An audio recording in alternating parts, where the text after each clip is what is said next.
Hi, I'm Ray, and welcome to Breaking Free and Finding Me. In this segment, we're going to talk about the signs of addiction in your home. Whether you're a parent who has a teenager that's going through addiction, or your spouse is involved in addiction, we're going to tell you the things to look for. Usually it starts with behavior, so they'll change their behavioral patterns. You'll notice that they're just not acting the same, something's off with them. Oftentimes with adults, they'll disappear depending on what drug they're using. If it's cocaine or crack, you can expect them to disappear for long periods of time. If it's heroin or other drugs, same thing. The behavioral difference is very noticeable in people that are using drugs. With young teenagers, it's avoidance, so they may come home from school and go directly to their room because they don't want to socialize. They're afraid that you'll find out that they were using something. Or they may do the same thing if they're out with friends, come home, go to their room. You'll notice that there's maybe money missing, objects missing in the house that they've sold. The one thing that I learned is you never show compassion for the addict. You can love the people in your life that are addicts or that are going through addiction, but the minute that you show them compassion, they take advantage of that because they are in addiction. They're involved in addiction and they're an addict. They're very good at lying. They'll make up all kinds of stories to excuse the fact that they were out using. Anything from, I was doing this and I was a little bit late, or I went over here and did this and that's why I'm late, or I didn't realize the time, so I stayed out a little bit later with friends and missed my curfew. These are all signs of addiction. They're patterns that you can follow as the addict becomes more involved in the addiction. The best thing for you to do when this is going on is, if you mention it and you get angry, it's not going to stop the addict from using. You can mention it in a loving way, especially dealing with teenagers. Maybe say to them, is there something going on with you that you want to talk to me about? Are you using, or I have a suspicion that you're using drugs? If you are, we really need to talk about this. With an adult, generally you'll find out that they're using because the disappearing acts and their behavior will very clearly show that they're a using addict. The best thing to do with adults is, and if it's a spouse, their choices are their own. If they decide to use, it's their choice to use. The best thing for you to do is say, look, I know what's going on. I love you. I don't support what you're doing. But your choices are yours. Indicate that maybe that they know that it's wrong. Say to them, I know that this is not the right choice, but it's up to you to make your own choices. At that point, you have a choice of your own. Do you want to stay with that person and go through what you're going to go through until they decide to take responsibility for what they're doing and get help? Or do you want to leave the situation?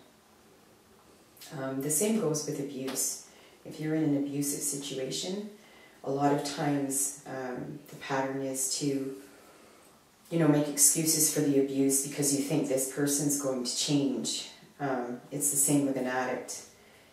They will never change unless they admit and take responsibility for their actions and what they're doing and make the choice to make the change.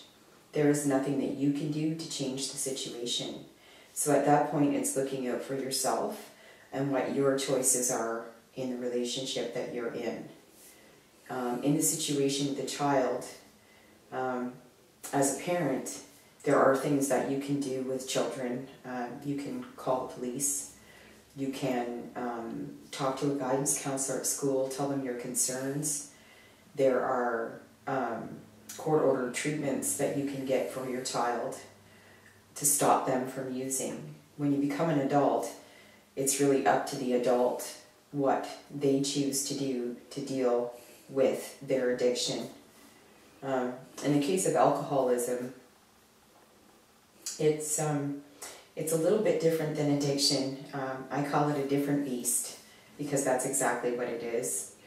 Alcoholism, they usually will do at home, in the confines of their own home, if they're a closet alcoholic, which is somebody who hides their alcohol throughout the house and drinks. In other scenarios, you know, with men and women both, they'll go out and party, and it becomes a regular formed habit that they party every weekend. Some of them are weekend warriors, they're alcoholics, and they don't realize they're alcoholics because they just do it on the weekend. But an alcoholic is someone who cannot stop drinking when they start. They're someone who has no moderation. So they can't just have 2 or 3 beer, they have to drink until they're intoxicated. Moderation and balance is not something that is in an alcoholic or an addict's life. Nothing they do is in moderation. In alcoholism, like I said, it's a bit different, but usually with addicts, there is no moderation or balance, especially if they have addictive personality disorder, which is where they would change from one addiction to the other. So they may be a drug addict, but then when they stop using and they do start going to, say, NA meetings, and they take their meetings in and they're no longer using that drug of choice, they'll switch the addiction to something else. So they may become a workaholic, or they may become a sex addict, or they may become, you know, addicted to gambling, but they'll always switch their addictions. So going to get help for one addiction, it doesn't help the rest of the behavior because they have multiple addictions, or they just switch from addiction to addiction, which is an addictive disorder in itself. In order for them to stop the addictive behavior and stop the switching, it's necessary for them to go and seek counseling, not just drug counseling, but if they have addictive personality disorder, then they need to go and see a specialist or a psychologist to find out why they keep switching from addiction to addiction to addiction. So yeah, the things to look for if somebody started an addiction, and it doesn't necessarily have to do with childhood abuse and neglect. Most are because people want to self-medicate to forget what's going on or what's happened in their life, and because they've taken on all these other issues, psychological issues in their life, they don't know how to deal with them. They don't know where they're coming from. They know that something's off and something's not right with me, and you know, why am I doing this, or why am I acting this way? So they'll self-medicate to deal with it. With alcoholism, both are diseases. Like I said in the earlier segment, that you are an alcoholic for life, or you are an addict for life, because they don't know moderation. Defragmented personalities, a lot of the psychological issues that we talked about come into play with the people that have suffered abuse and neglect that become alcoholics or addicts. Narcissistic disorder, like I said earlier, there are all kinds of different psychological disorders that they may take on, and they may not take the whole disorder on because there's several different aspects to the disorder and signs, but they may borderline any of these disorders. So they could have sociopathic tendencies with narcissistic personality tendencies with, you know, multiple addiction disorder tendencies with all these other things. And although it does sound overwhelming, again, there are a lot of different avenues that they can go to get the help they need. And what's unfortunate about the situation is that if these people never seek that help and never get reprogrammed to learn how to make healthy choices, to learn how to function in healthy relationships, and that includes all of the relationships around them, to learn how to become empathetic and compassionate, to relearn all of those patterns and turn them into healthy patterns, their lives will remain the same as they are. They will keep going through relationship after relationship after relationship. They will keep switching from addiction to addiction to addiction to addiction. So their lives are not going to be a healthy life throughout their lifetime unless they seek the help that they need. It's sad, but it's true. You know, and it sounds so simple because all they have to do is just say to themselves, okay, I recognize these patterns, I know I have these issues, and now what am I going to do? And that's the point. When they take responsibility for everything they're doing and they realize their own actions and patterns and they decide to get help, that's when they can start living a healthier life and making healthier choices. Sometimes addicts come from, you know, being younger, maybe being in a crowd where something's being used, peer pressure, they want to fit in, so they start using something, then they become an addict. It doesn't necessarily have to be from abuse and neglect. In any case, there are a lot of outreach programs, there are a lot of 12-step programs, there are other things that, that they can do to help themselves. And there are so many things that the person or the family members that aren't addicts or alcoholics can do to help themselves as well. I found for me, meditation is great. I meditate every day on a daily basis.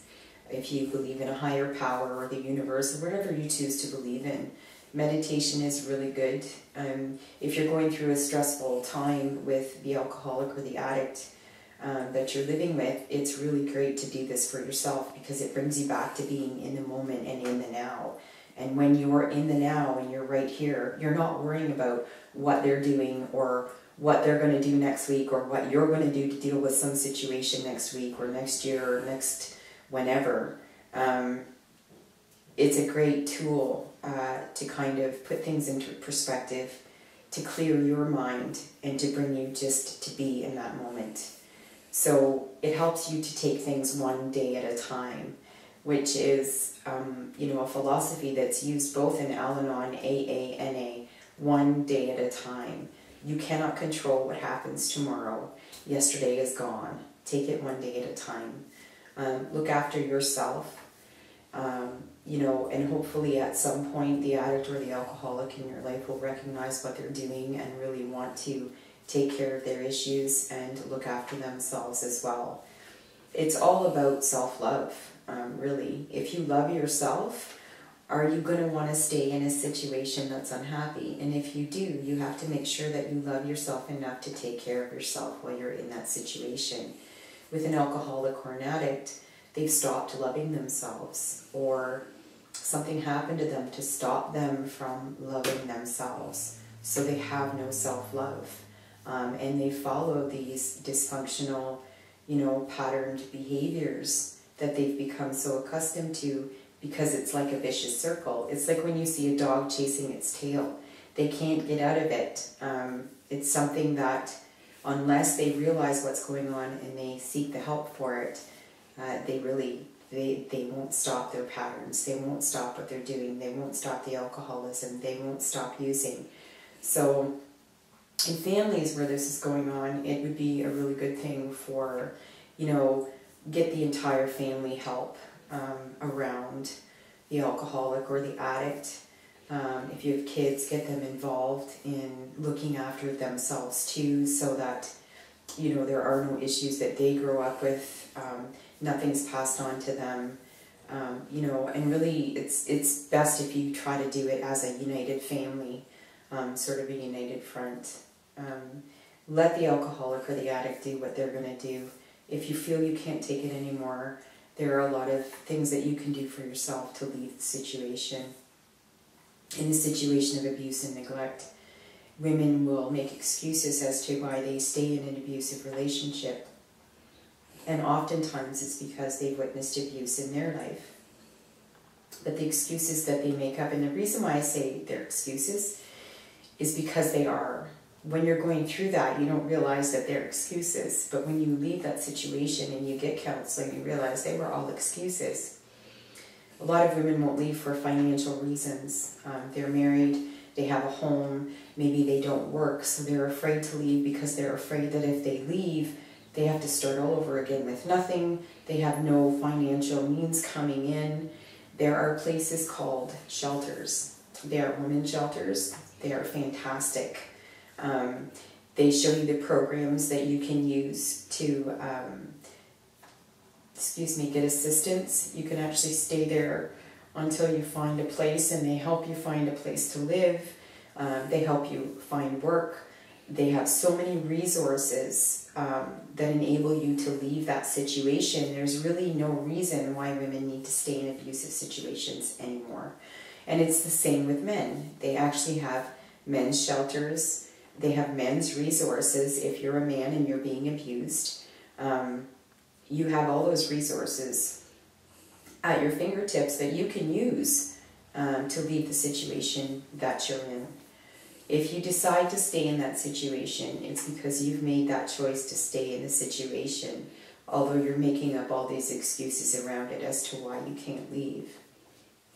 Your children, if you have children involved, are the most important things in your life. Most important people in your life are your children, aside from yourself. And the best thing that you can do for your children is leave the situation. As hard as you may think it is, once you leave that situation, you realize once you're out of it that there is all this help, that there are so many people around that will help you get back on your feet, and your children are no longer in that pattern behavior, so they don't carry it on into their lives. So if you love your children, you'll leave the situation. Staying in it just keeps the pattern and the cycle going, because they're going to grow up to repeat the same patterns, and they're going to have the issues around what they've grown up with and what they see. So if you want to stop the cycle, and you need to stop the cycle, then you need to make healthy choices for yourself and for your children. For me, if you're dealing with issues and you decide to stay with the addict or the alcoholic, and your life is crazy sometimes. You go through a lot of turmoil, and there's a lot of craziness surrounding, living with an addict and an alcoholic. And, just focus on yourself. Have your family do the same. Do some really good meditation. If you believe in God, speak with your higher power, say your prayers. There's lots of support out there. Call friends from Al-Anon if you should choose to go, which would be a great idea.